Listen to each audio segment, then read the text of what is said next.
to MandoBug Crafts, episode 28. I am MandoBug, your host. Or if you want to refer to me as Amanda, that's cool too.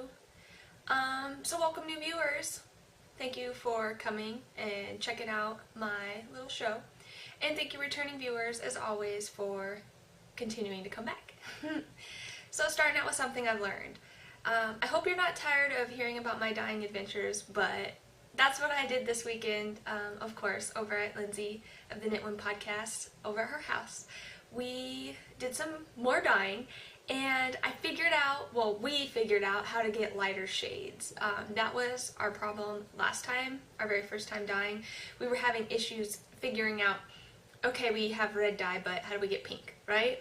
So we had played around, and I think we finally understand the chemistry behind dyeing. Not that it's complex, it just, I don't know, it took us a little while to figure it out. So I'd like to share what I dyed with you guys. Hold on, I'm gonna move the camera up a little bit, because that's gonna bother me if I'm like all crooked all day. Okay, so I don't remember the order I dyed everything in, so I'll just kind of share some up with you guys. So I dyed up this guy, and this is really funny because I wasn't paying attention as I was dyeing it. So I dyed this one. This is just domestic wool that came with my wheel from Winterwood Farm, and I tried to do like I did with the orange and blue wool last week. So I put blue in the pot first, and I dyed half the yarn, or half the roving blue. And then I put the whole thing in the pot and put red over the top of everything. And for some reason, the red didn't turn the blue purple. I mean, it's purple now because, so I put the dark red in. And I think I just probably wasn't using enough dye, because then I'm like, man, there's still, like, I pulled it out and there were still white spots and the blue didn't turn purple. And it was like patriotic. It was red, white, and blue. And I was like, oh, I don't like that. And Lindsay's like, you know, you could just dye it again, right? So I was like, okay, so I put it back in the pot again, but I thought I was grabbing the dark red again, and I didn't. I grabbed bright red. There's two reds that come with greener shades dyes, and that's how I got this. The bright red, there was enough dye that it turned the blue mostly purple, and then you can see all the parts that were white are now bright red, and then that dark red. I was mad at it because it wasn't what I was intending to do at first, but as time has gone on, I've grown to really like the way that it turned out. And this will be spun into yarn that will be knit into a hat for a family member for Christmas, so yay! And then I also dyed some more of that blue-faced swirl. I dyed it orange a couple weeks ago when I dyed, so this time I did turquoise. And it's the coral reef color, and I added a little bit of black to it, and even then you can still see it's still a pretty light color. You can see where I tried to dip dye some of it to get it darker and then put the rest in. And then of course the swirling that you see that's just a characteristic of the fiber. It's natural fibers swirled together, like a natural white and a natural brown. So I wish I had the undyed wool to show you guys, but I just left it at Lindsay's. So this guy, I don't know what I'm going to do with him, but I'm happy with the way he turned out. And I'm getting better at dyeing. It's still a little agitated around the edges, but this is not felted. So Lindsay, she was dyeing some roving red. It turned out gorgeous.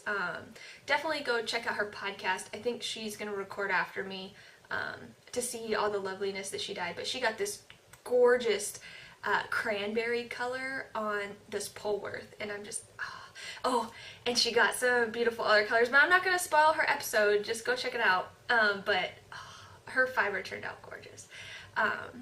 Not to talk mine down, but I'm jealous. But so yeah, so she dyed that awesome cranberry color, but she couldn't get her dye bath to exhaust, and I was like, you know, whatever, I'll just throw some roving in there and see what happens.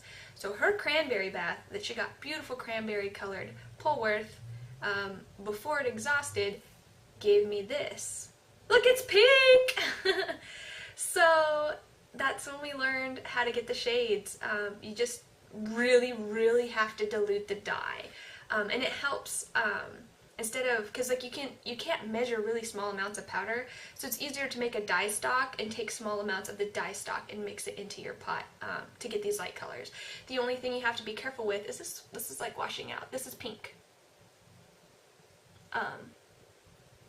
The only thing you have to be careful with is the fact that whatever you're dyeing might not take up the dye evenly. It might be like really concentrated in one area and then not in another. So we're still working on that, but this turned out pretty evenly, I think. Lizzie's the one that put it in, so props to her. Because, you know, there's not a lot of white on it. And then, so I've also learned you probably shouldn't put too much dye in the bath. Like, you really should only put enough to exhaust it.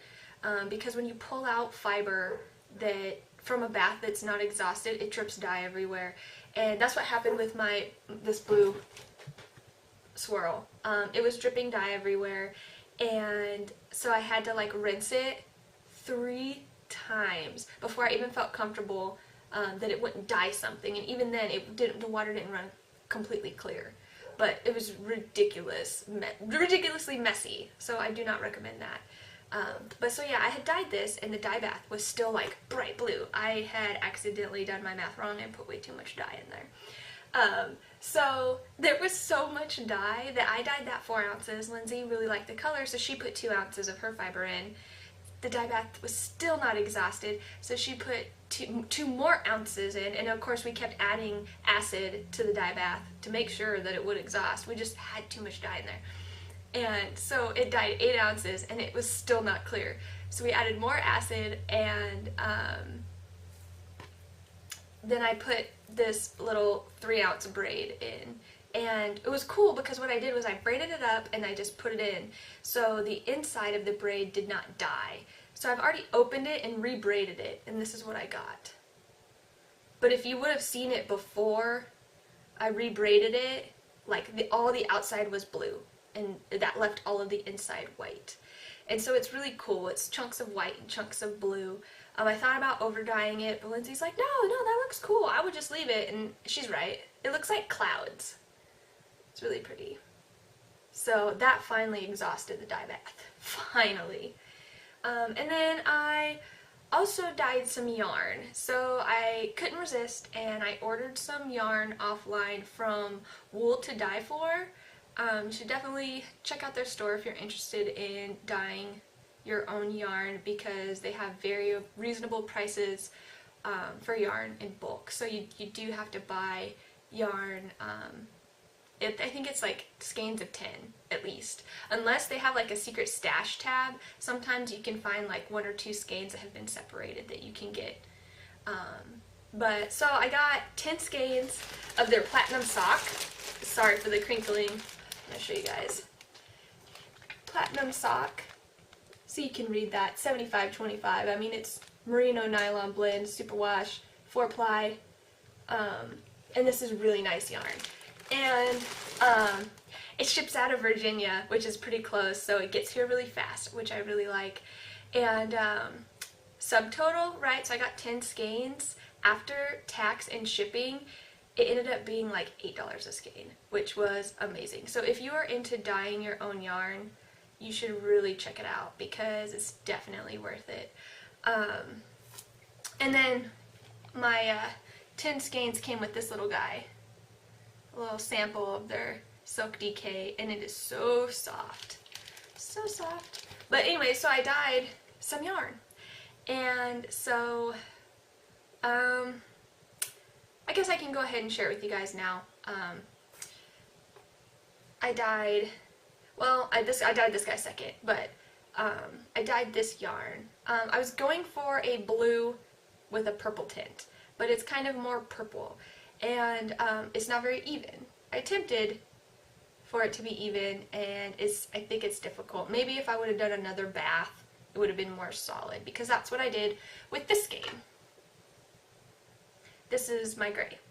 and it was super duper variegated, and so I just made another bath of the same amount of dye and put it in, and it made it more even, but as you can tell it's still pretty variegated, but not like heavy. So these 2 skeins of yarn I will be using for something that I'll talk about later. That's why I wasn't sure if I was going to share it with you guys. So so yeah, that's what I've learned. Oh, and that's another example of my lighter shades of dyeing. So this was just a very diluted amount of black in the pot, which it was funny because the dye stock looked purple, and I thought that this was going to turn out more lavender, and it's not, it's gray. So that was interesting. So yeah, moving on to my works in progress. So I knit a couple more rows on my Willow Cow. It gets all tangled. This is the Willow Cow by Amelia Lyon. And I'm at this part where you do, it's kind of like lace. I don't know if you can see it. I mean, but it's not. It's like yarn over knit 2 together. This is a free pattern, so not sharing any secrets.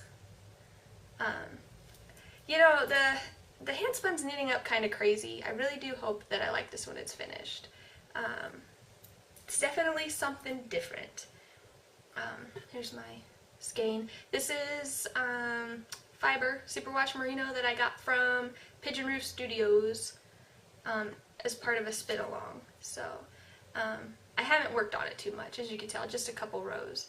So I did do a little bit of that this week. And then I started a new shawl. I don't know, I was like in need of a lace project. I have only ever knit lace once. Well, like with lace weight. I've only ever done that once, and it was an interesting experience. You may or may not have watched the episodes where I complain about that, but I feel like I'm a more advanced knitter now.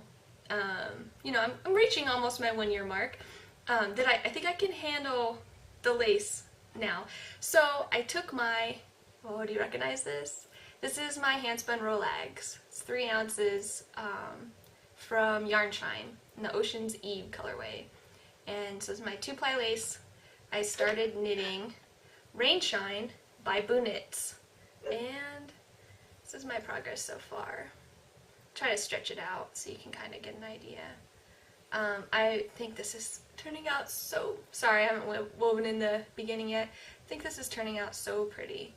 I'm interested to see what happens because there were 2 really dark Rolegs that were like black with turquoise sparkle, and I spun them first and last. So you can kind of see in the cake, there's the really dark sparkle, and then most of this is gray, and then when you get to the outside, there's the dark sparkle again. So I'm interested to see how that turns up in the knitting. And then, so most of this, this is a paid for pattern, so I can't give anything away, but I can describe what it looks like. Most of it is kind of like a stockinette pattern, and then it gets really lacy at the bottom. And the lacy part at the bottom is going to have beads. I think this is really going to be really, really pretty. And with the summer coming up, lace is always awesome to have. So I'm enjoying knitting that. And then I've been working on spinning up my blue-faced swirl. So the blue-faced swirl fiber I bought from Gail's Art. And of course I'll link everything in my show notes on my blog, mandobugcrafts.blogspot.com. And I dyed it orange, my very first dyeing experiment. And it wasn't as felted as I thought. It was just agitated around the outside, so it's been a dream to spin, and I really like how it's turning out. I'm shooting for a traditional 3-plied fingering weight yarn, and I've been using my hip string wraps per inch tool to kind of gauge that. And here's what I have so far. So I really like the way it's turning up a little yellow, or no, it's about right, I guess. I guess as my camera adjusts, I'm really enjoying the way this looks, and I think that I'm going to love the final yarn. Initially I was like, socks, but now I don't know, because now I have all this sock yarn, and I would hate to see my handspun be roughly used on my feet. So I'm not really sure yet, and I don't even know how many yards I'm gonna get. So, but I do think this is spinning up beautifully, and I have the third chunk of fiber on my wheel. Maybe I'll have this done by next week, but I'm enjoying spinning that. And I'm spinning it, it's straight from the roving, but I'm spinning it woolen, so it'll be semi-woolen yarn. That's like my new addiction, by the way, is supported long draw or long draw, whatever I feel like at the time. So it's an addiction, I swear. So that's all my works in progress. So moving on to my finished objects. I finished my very first pair that match, my very first matching pair of adult socks. This is a milestone for me. I say that because these aren't the first socks that I started. They just happen to be the first socks that I finished. So I don't have sock blockers, so I apologize for the way they look. But here are my husband's socks that I finished. And they do not match, no. The stripes are really short, so it's not a super big deal. You can mostly just tell that the heels are different, and that is because the yarn tricked me. There are two different color blues in this skein, and you can kind of see. I thought I was starting on the same color stripe, and those are obviously two different colors. And I didn't realize that, and that's why my stripes are off. But it's not a really big deal. He doesn't care, and I don't care. It was just a learning experience. And he likes ankle socks, so they're very short. Which is cool because his foot is so long that it's nice to be like, okay, and heel, and I'm done. These were my very first toe-up socks. I did enjoy them, although I did the cast on DPNs, and that was difficult. And then once I got enough stitches on my needles, I did DPNs for all of one sock and then 9-inch circulars for the other. So it was nice to learn about the 9-inch circulars. I kind of like them. I don't know if they're my favorite. I'm still exploring other options.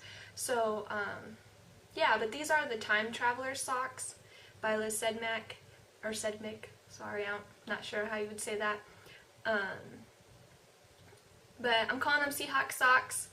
Everyone keeps saying that Josh can't wear both socks because he only was wearing one when the Seahawks won the Super Bowl because I hadn't finished them. But he fell asleep in these the other day, so I think he likes them, both of them, and we're not very superstitious. So I'm happy with these. And then I finished spinning the blue and orange fiber that I dyed a couple weeks ago. So here it is. So this is the stuff that you saw me spinning long draw last week that was felted. I mean, not gonna lie, this felted, and it was a real pain to spin. And Lindsay brought up a really good point about why it might have gotten felted. We were pre-soaking the fiber before we dyed it, and we were soaking it in like kind of cold water. Like, I wouldn't say it was cold, but it wasn't warm. And then we were putting it in the hot dye bath, and she thinks it shocked the fiber, and that felted it. And so we made sure, we just didn't soak fiber this last time, and we still got even colors, so we're not really sure that it's completely necessary. And we're just trying to avoid felting as much as possible. And with the yarn, I soaked the yarn. I did pre-soak the yarn. Because it's a lot harder to felt than roving. So, but I'm really pleased with the way this came out. I love the colors. It's worsted weight. I got about 146 yards. It's like blue, and then it turns to like a brown, and there's like a barber pulled in between. It's going to be knit into a hat, so it should be interesting to see how that works up. But now I'm like kind of kicking myself in the butt because I thought that the color changes were long enough that this would be fine to do a traditional 3-ply on, and now I'm kind of like, because I chain plied my leftover singles. You know, you almost always have leftover singles, and it looks so cool. Like, why didn't I just chain ply it? Like, you have these awesome color changes instead of this. I mean, they're both nice yarns, they're just different. So, I mean, if you're interested in the difference between traditional 3-ply and chain ply, you can see me do it all the time. I almost always will choose to traditional 3-ply because I like it better, and then see the chain plied and be like, sad face. So, this is cool. I really like this. And I'm mad. So, oh well, you live and you learn. So, that's all my finished objects. Moving on to check it out. So, last week, I was telling you guys how I was pretty sure I wanted to get a sock book and knit my way through it, and I did. I ended up getting Op Art Socks. This is the book that Sarah had shared, I'm pretty sure in the group, and it's awesome. It's awesome, as long as you're not afraid of color work, because it's primarily color work socks. But I am interested and excited to check it out. So you can read. It's by Stephanie van der Linden, Op Art Socks. So the really cool thing about this book is I love all of the patterns in it. You can kind of see some of the socks on the back if you haven't seen this book before. I love every sock pattern in it, and that's really rare, I think, to find. And not only that, but there's a knit along going on in the Op Art Socks thread or group on Ravelry. I'll link to it, and they have prizes for knitting along, which is always awesome. I'm really tempted to start because I want to cast a pair on, but I have to wait to, like, the cast on for one sock has to be cast on in March, but then finished in April, and I don't know if that will be pressing time, so I think I'm just going to wait until the April sock cast on, and then have until May to finish it. I could probably show you guys the picture real quick, because it's right in the beginning of the book, because they're still in the beginning, and this doesn't have any pattern, so these are the April cast on socks. So that's what I dyed that yarn for. Haha! See, I had plans. That's what these are for, are those socks. So I think it will turn out pretty good. I'm excited to try it out. And I just had to order from Eat Sleep Knit because it gets here the fastest, because it's, hello, Atlanta, not that far away. My two 24-inch circulars to do the color work. So I got Knitter's Pride Nova. I've never tried these circulars before, or needles at all, so I'm hoping they work out well. I ended up getting size 0 because I'm pretty sure that's the gauge that I need to make the socks the size of my feet, because the socks in the book are like, I think it's 8 stitches to an inch for a 7.5 to 9 size foot, and I have size 6.5 feet. I have little feet. So I'm pretty sure I need to use zeros to get the right size. I hope I don't have to order double zeros or triple zeros. Don't even, no, I'm not even gonna think about that. So with all the sock yarn I have, I definitely should be able to dye up socks to knit my way through this book, and these socks are my favorite socks in the entire book. And I'm pretty sure it's not so much the pattern as it is the yarn. So here's the socks, and you need self-striping yarn to make the socks, 2 balls, and so I shall be dyeing my own very long striped self-striping yarn to knit that probably sometime this year. So yeah, if you haven't seen that book, check it out. It's pretty sweet. I'm very pleased, and I can't wait to cast on. So moving on to current events. So currently there's the February and March finished objects thread, where anything you finish in February or March, it doesn't have to be started, just finished, you can share in the threads. You get 1 entry per category no matter how much you share. I mean, sharing is encouraged, but doesn't get you more than 1 entry. So for the fabric category, I've already got a picture up on the thread of the prize. It's like 3 different fabric prints, and I think it's like a total of 4 or 5 yards. I don't remember. But I finally have prizes now for the yarn and fiber category. So I know I'd kind of made some forecasts, but they're different now. I didn't get a chance to make a warping board is basically what it came down to, and so I don't have self-striping socks for the yarn, but I still have nice yarn, I think. So with it being March and St. Patrick's Day, I went very green themed, and so I went ahead and dyed up this skein. So this is the skein that I'm giving away for the yarn category. It's the platinum sock, so it's 75% superwash merino, 25% nylon. It's like 460 something yards. And it's pretty. I'll open it up for you guys. So it's got dark, oh don't tangle, it's got dark and light green. Should be variegated, hopefully not ugly variegated. So that is the yarn prize. And then for the fiber, I dyed up some blue-faced Swirl, also in the same green colorway. Now of course it turns out differently on fiber than it does on yarn, so this is the fiber prize. And this is not felted, which I was afraid of, but it's a little agitated around the edges, so you can see. But I think it turned out pretty good. So those are the prizes. Yay! So much green! I feel like I wanted to do like a darker green, but the thing is I put the green in the dye pot and added black to it. This is green with black. So I was expecting it to be a little darker, but I'm still pretty pleased with the color. You can see on the yarn, it took up a little darker in places, of course, because I dip dyed this. But yeah, so yay! I'll photograph those and get them up in the thread so you can look at what you could potentially win as a prize in a random drawing. So, so that ends at the end of March. And then the project bag so long is still going on. Price for that is going to be a project bag that I finish and stuff with surprise goodies.